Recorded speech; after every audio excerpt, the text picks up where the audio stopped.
Night, no end in sight for the Eglington Crosstown LRT. So what does the mayor have to say about it? I don't know what to say anymore. It's leaving me speechless. Mayor Chow says the city has done everything they could to get the crosstown moving, including securing the millions of dollars it costs to run it. What does Metrolinx have to say to all that? Worked for someone who became the Premier of Ontario, who was fourth on the first ballot, fourth on the second ballot. Plus, we are one day away from the election of a new Ontario Liberal leader. Will one of the frontrunners take the top spot, or are we in for a surprise? We've seen it before. Now I have the illustrious job of going out and trying to wrangle this thing in the middle of farm fields, in the middle of a snowstorm. And we'll have this wild story about a kangaroo on the loose in Oshawa, a far ways away from her native Australia. We will hop on that story a little later in the show. Good evening. I'm Ali Chiasson. We start tonight with the latest on the Eglington Crosstown LRT. Mayor Olivia Chow says she's also in the dark about a completion date. She says she's disappointed in the ongoing delays that have spanned 3 years since the original completion date came and went. Greg Ross has the story. I don't know what to say anymore. It's leaving me speechless. Mayor Olivia Chow says the constant delays in opening the Eglington Crosstown LRT are puzzling and frustrating for those who live and work along the line. The local residents, the local businesses are just waiting.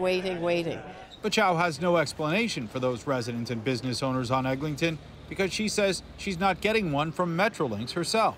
They're saying the same thing to me as to you. So I don't know. The issue was raised again today with Metrolinx president and CEO Phil Verster. He is still unable to provide a completion date. We are going to announce an opening date for the Eglington Crosstown, and we will do so 3 months in advance of opening day. He would only offer a vague explanation as to why it's taking so long. What the issue is that we're dealing with is the unpredictable findings we have during the testing phase and the unpredictable time impact that has on a potential opening day.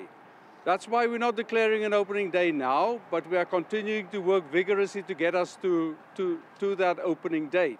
This transit advocate says the lack of transparency from Metrolinx is concerning.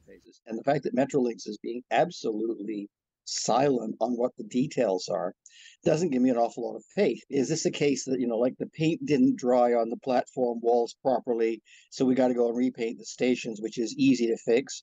Or is this a really serious technical problem? In response to frustrated residents and business owners along the line, Verster said this.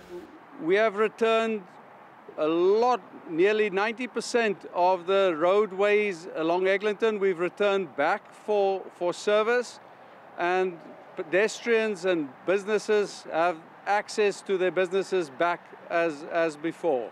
Chow says after landing a deal this week that would have the province pay for the Gardner and the DVP in exchange for Ontario Place, the city now has the funding it needs to operate the LRT. I was a bit worried that we don't have enough cash to operate the lines. We now have the cash through the new deal. So let's open it. We're ready. Verster said the majority of problems are at the young Eglington station. He promised a technical briefing in the coming days with transparency on the problems and a full progress update. Greg Ross, CBC News, Toronto. Finding housing in this city can be difficult for anyone, but it seems to be an even bigger challenge for some single parents. Real estate agents say children are often the reason a tenant's application gets rejected, even though excluding people based on family status is discriminatory in this province. Catherine Brulotte has that story. We visited a couple of places, nice places, but each time we had a... Belcora Mara searched months for an apartment for herself and her 2 young children. The single mom says she has a stable income and a great credit score. They've been very upfront. They said, no, you have 2 children, they're going to be noisy, or they can destroy, damage the apartment. Most of the refusals came verbally. The agent who helped her find a place later received emails specifically mentioning children as a reason to refuse his client. If some agents do feel comfortable enough to actually write it, not once, but twice in an email, that just shows you how rampant it is and how comfortable people are discriminating based on that. It raises a lot of red flags. Discrimination based on family status is against the Ontario Human Rights Code. One lawyer we spoke with says this case of refusal may be illegal. It seems that landlords are increasingly putting forward expectations that are sometimes inappropriate. Declute Real Estate is one of the agencies from whom an email specifically citing the children and number of occupants as reason to decline an application came from. Tyler Declute says the agents were likely relaying the decision they received from landlords. The email also offered to contact the client if a different, bigger apartment became available. So all we can do is educate. That's really it. And then we just follow instructions. Karima Saad says it could force clients to disclose less information. Be cautious about what you are sharing and focus on the necessary details. Not a proposition this mother is willing to follow. You have to remove your children from your life, even if it's a lie, even if it's just on the paper. I'm very not comfortable doing that. Balcoramara eventually found a one-bedroom apartment for her family of 3. It's temporary for now. She says she's still looking for the perfect place. Catherine Brulotte, CBC News, Toronto. Today is World AIDS Day, and the city is reaffirming its commitment to the global campaign against HIV. Today is a time for reflection on lives lost and touched by HIV and AIDS, on the progress we've made in the city responding to the epidemic and renewing our commitment to ending it. The Fast Track Cities network is made up of over 600 cities worldwide. Their focus is on ending the HIV epidemic locally through resources and education. Toronto has seen an increase in reported HIV infections since 2016, and it remains a major global public health issue, having claimed over 40 million lives. Now, in this next story, animal wranglers were out in Oshawa today to help find, get this, a kangaroo on the run. The young marsupial escaped its handlers en route to a zoo in Quebec, and it's still hopping around somewhere in Durham region. But as Anam Khan tells us, they have the right people who hopped on the case. If you were in Australia, this wouldn't be so unusual. But this ain't Sydney. This is Oshawa. That's a kangaroo hopping along the road this morning. This witness saw the marsupial while taking his son to school, mistaking it for a deer. It's off in the ditch there, and it's running away. But then I thought, it's not running, it's hopping. And I go, Landon, that's a kangaroo. Oshawa Zoo's park supervisor, Cameron Prida, says while the animal doesn't belong to his zoo, it escaped from animal handlers while on its way to another zoo in Quebec. It jumped over their heads and escaped. And now I have the illustrious job of going out and trying to wrangle this thing in the middle of farm fields, in the middle of a snowstorm. The search brought together the Ministry of Natural Resources, the police, and Team Chelsea for help, a local pet and rescue group.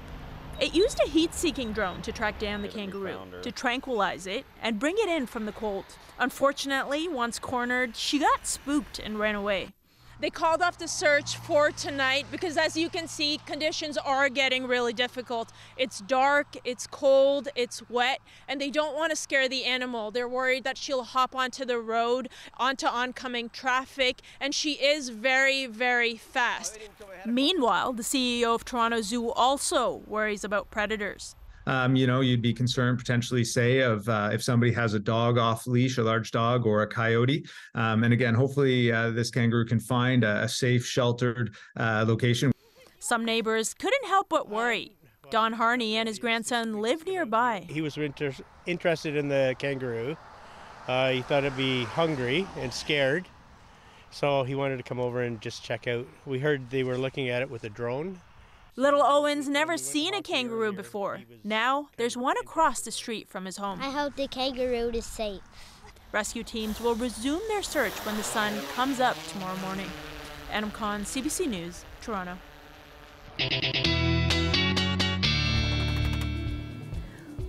1 degree and light drizzle here in Toronto. Yesterday we had double-digit temperatures. It's hard to know how to dress for this weather. It's so up and down, isn't it, Colette?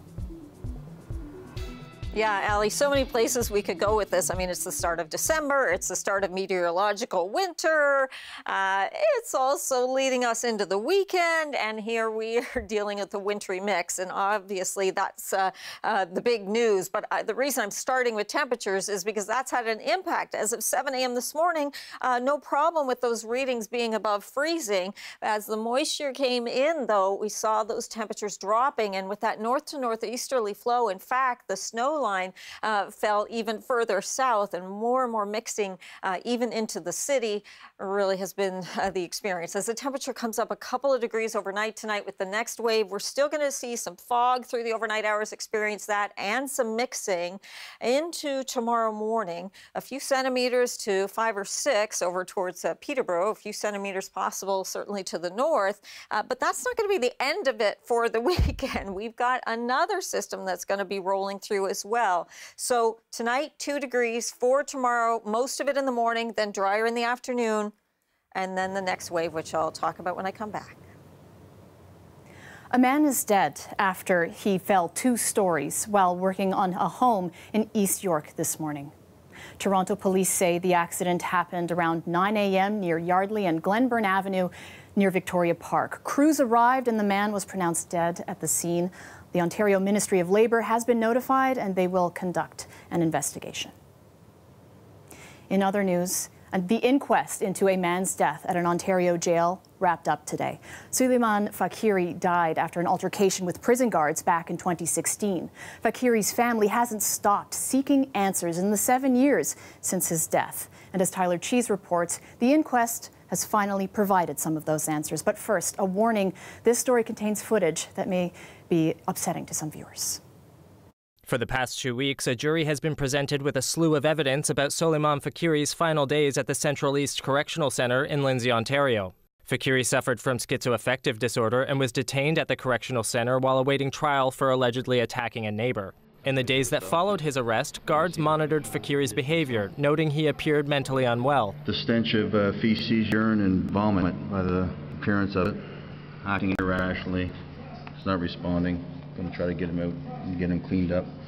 This week, the jury heard that around 60 Ontario jail staff were alerted to Fakri's mental state, but he still wasn't sent to a hospital. Some of those officials and the doctor overseeing his care spoke this week defending that decision. Then yesterday, new video evidence. This time showing a calm and compliant Fakri with guards just hours before his death. It's a sharp contrast to video shown last week, in which multiple guards wrestled Fakri into the cell where he would die. Criminal justice experts have been watching closely this week and say the inquest raises a number of important questions. For other deaths in custody, how many other details are being suppressed?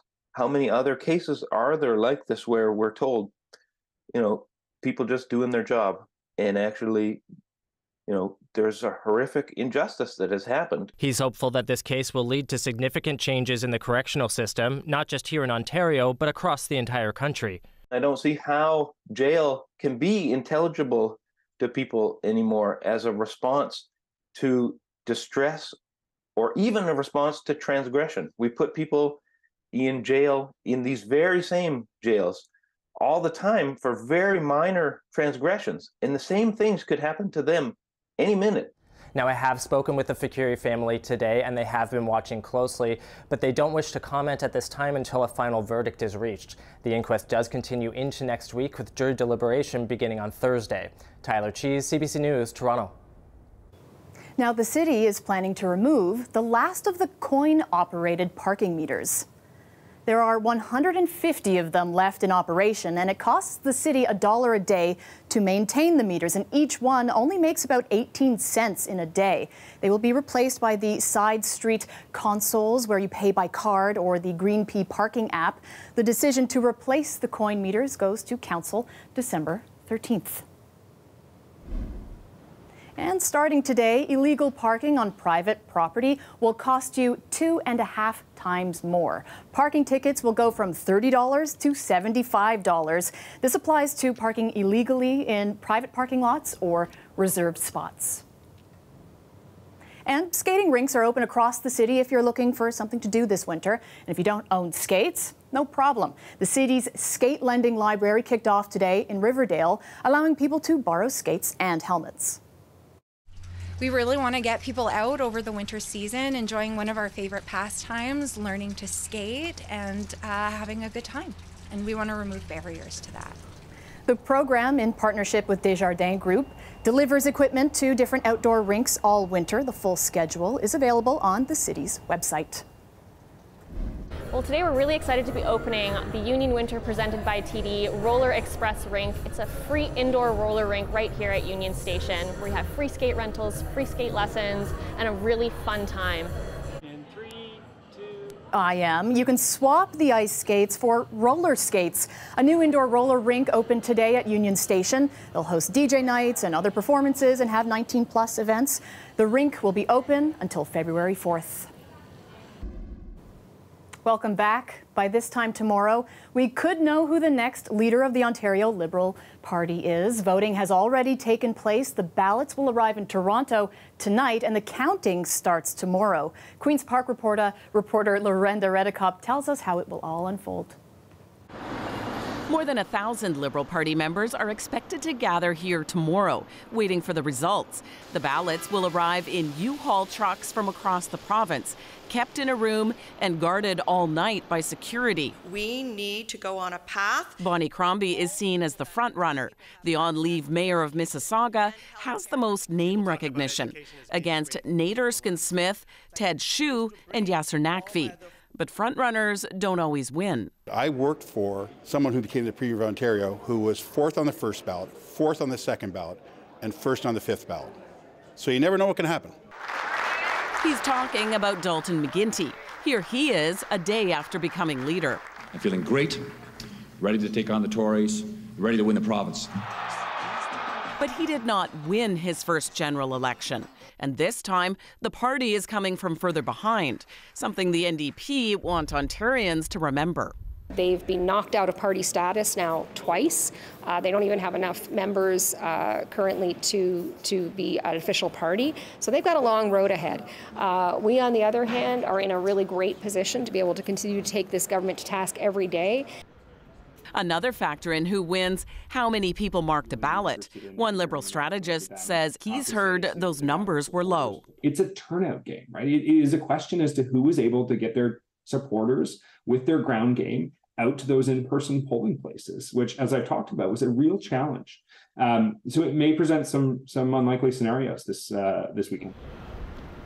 And it's not just the number of votes, but where they are. Each riding is weighted the same, worth 100 points. So it's strategy. 500 members in Toronto St. Paul might mean the same as 50 members in Sudbury.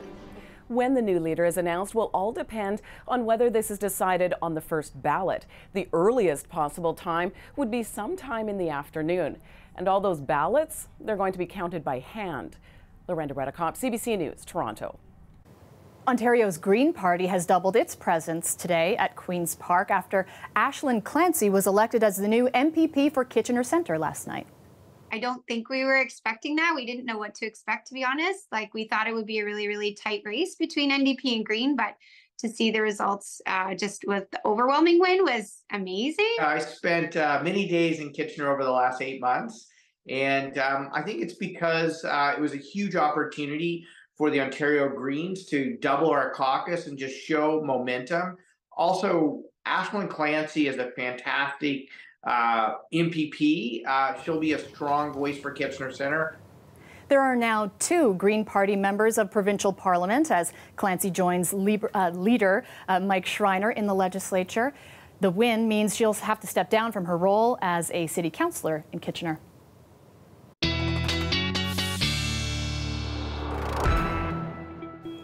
So we've had some snow today in Toronto, some drizzle at times, and even a mix of both. For more on what you can expect on your weekend weather forecast, let's go to Colette Kennedy. Hey, Colette. Yeah, Ali, the pattern, if we look at the continent, not just our neck of the woods around the Great Lakes, is the kind of system after system are going to be rolling into the West Coast and then eventually making their way to our skies. We get maybe a day or day and a half in between, and then the next one rolls through. This kind of dipped down, this one through Texas and then pushed into our skies. And of course, we had some rain, but then quite a bit of mixing or light wet snow. And the second wave with this system is going through tonight. As temperatures come up into the GTA, we get more of it turning to rain and a few centimeters still possible to the north. I'll show you the accumulation kind of target areas in a moment. And then that kind of exits. So Saturday afternoon, still some drizzle left behind, some fog in the morning hours, and certainly a lot of cloud cover will be left. That takes us Saturday night into Sunday. So spotty, drizzle, freezing drizzle in a few areas, especially eastern Ontario. Sunday morning, the cloud deck is still there, but the next wave and next system will be rolling in. This one definitely starting off with more areas in rain, some freezing rain and mixing into eastern Ontario. And it's not until we get into the cold air on the backside that that's going to turn over to some wet snow. And that's more Sunday night into Monday morning. So much to contend with. This is just taking you through with the system we're dealing with now and the waves of it in terms of how much more rainfall, 5 to 10 millimeters. There'll be an additional of that as we get into that next system. Sunday, the target areas where we'll see more snowfall. When you get into those blues, it's about 5 to 6, 8 centimeters or so, and a lot of that melts on contact. Those overnight temperatures coming up a little bit, and that helps change it over to rain and not all this mixing. 5 degrees Saturday, afternoon does get drier, and then Sunday we get into that next one coming on through. The beginning of Sunday, Allie, also should be drier until it makes its way in. Thanks, Colette. Welcome back. Now that it's December, maybe you're looking to get into the holiday spirit. For that, check out the Scarborough Town Centre Holidays Night of Lights. We have over 1.5 million LED lights that are synchronized to all your favorite holiday tunes. It's such a great walk-through experience. You're really jamming as you're going through with your entire family and friends. The event is in its 4th year running. Organizers say this year is bigger and brighter than ever, with new displays and activities for some family fun. A portion of the proceeds goes towards Epilepsy Toronto, which helps provide care for those affected with the disorder. It's on until January 7th. That's our show for you tonight. Thank you so much for watching. Shannon Martin has your next news tomorrow at 6 o'clock. We will leave you now with more of those twinkly Christmas lights to get you feeling warm and fuzzy heading into the weekend. Good night. I'm Ali Chiasson.